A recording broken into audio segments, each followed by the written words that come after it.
All right, let's just get right into it. When you think of hacking, you probably picture something straight out of Hollywood, right? All that frantic typing, the green code scrolling down the screen. Well, forget all that.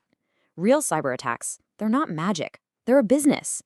And like any business, they've got a playbook, a strict, systematic 5-phase plan. Today, we're going to tear that playbook wide open. And this isn't just to scare you. It's the quiet truth of what's happening out there. I mean, think about it. It's like a thief casing a house for weeks, you know? They're learning your schedule, checking for unlocked windows.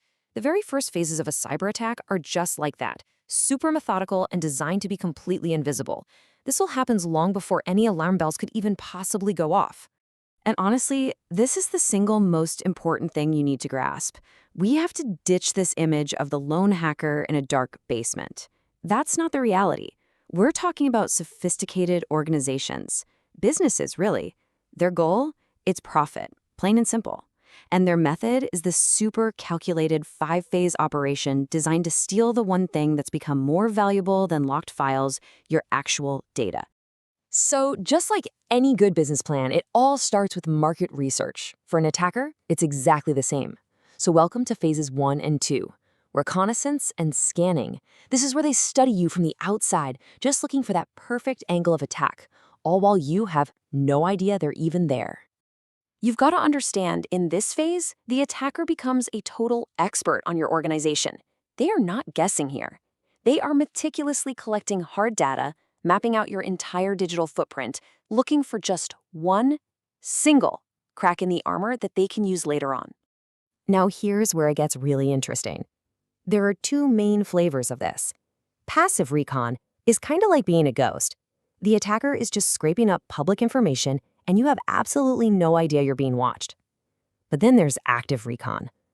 This is when they start knocking on your digital doors. It's a lot noisier, way riskier for them, but boy, the intel they get is incredibly detailed.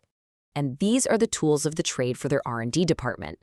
They'll start quietly with OSINT, that's open source intelligence, and WHOIS, just to see what's publicly available. Then they might use something like Shodan, which is basically a search engine for internet-connected things, to see if you've left any servers or devices accidentally exposed online. And then when they're ready to get a little louder, they fire up a tool like Nmap to actively scan your network, checking for every open door and window they can find. So, with all that research in hand, the attacker is finally ready to make their move. And that brings us to phase 3, the breach. This is it. This is the moment the hostile takeover really begins. This right here is the critical turning point. All that homework they did pays off.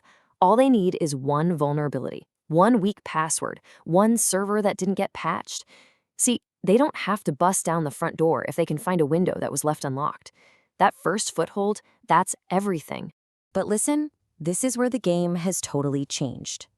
The really sophisticated attackers, they're not wasting time trying to hack some random employee's laptop anymore. No, they are aiming straight for the heart of the data center, the virtualization hosts. Why? Well, think about it. If you can compromise one ESXi server, you don't just own one computer. You own all the virtual computers it runs. It's the ultimate jackpot. But just getting inside, that's only the start. The job is nowhere near done. Now we're entering phase 4, internal expansion. This is where the attacker takes that tiny foothold and begins to spread, methodically, through the network, almost like a virus. Okay, so first thing an attacker does once they're in is set up what's called persistence. Basically, they create a backdoor for themselves so they can stay in your network, even if a machine gets rebooted or a password gets changed. Once they know they can't get kicked out easily, they start moving sideways, that's the lateral movement part, jumping from one computer to the next, hunting for the crown jewels, your most important data. So how do they stay so quiet while doing all this? Well, this is where it gets really clever. See, they don't use noisy, custom-built malware that would set off alarms. No way. They use your own stuff against you. It's a technique called living off the land. They'll use the very same tools your IT team uses every day, things like PowerShell or WMI. And because it all looks like normal admin work, it just blends right in. Your antivirus, it's completely blind to it. The endgame for this whole phase is to get what you might call God-tier access. They do this by stealing administrator credentials, a lot of times by literally pulling them right out of the memory of a core Windows process called LSSS. You can think of LSSS as a little digital vaults where credentials are held temporarily. Once they crack that vault and get those keys, they're not just an intruder anymore. They are now the new invisible administrator of your entire network. Okay, so the attacker is in, they've got the god-tier credentials, they've taken what they came for. But wait, the job's still not done. We have arrived at the fifth and final phase, the vanishing act. This is where the really elite hackers perform a meticulous cleanup operation to erase every single digital footprint they've left behind. It's a pretty wild question when you think about it, right? I mean, getting in is one thing, but getting away with it so cleanly that no one can even prove you were there? That takes a whole other level of skill. So let me try to explain it like this. Imagine your antivirus is like a security guard asking the building's receptionist, "Hey, is anyone suspicious in here?" Well, with something called function hooking, the attacker's malware basically replaces the receptionist. So now when the security guard asks the question, the malware just says, "Nope, all clear, everything's fine." All while the attacker is hiding in plain sight. It is the ultimate stealth tech. And on top of that, they do a full digital cleanup. They'll go in and change the timestamps on files they touched. They'll surgically remove specific lines from security logs. They'll wipe their command history clean. The goal is to make it an absolute nightmare for any forensic investigator to piece together what actually happened. Okay, so we've seen the attacker's playbook. We know it's methodical, it's stealthy, and it's devastating.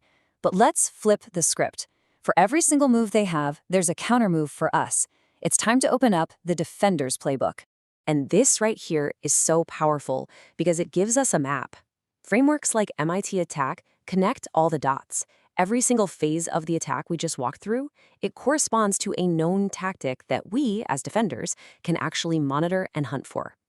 Look, maybe we can't stop that initial access every single time, but we sure can build amazing detections for things like persistence and lateral movement. We can hunt for the behaviors, not just the bad files. And this brings us to what might be the biggest takeaway of this whole thing. The attacker's business model itself is changing. They've seen us get better at restoring from backups, so ransomware, just locking your files, isn't as profitable as it used to be. The new play, the entire reason for this 5-phase operation, is pure data theft extortion. It's not about locking your data anymore. It's about stealing it and threatening to release it. So, what does that mean for you? What can you actually do? Well, your action plan starts now.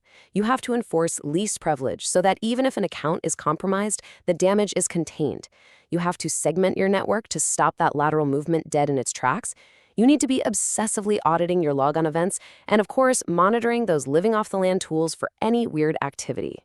So, I'll leave you with this one final thought to chew on. The old way of thinking about security was all about building a bigger wall.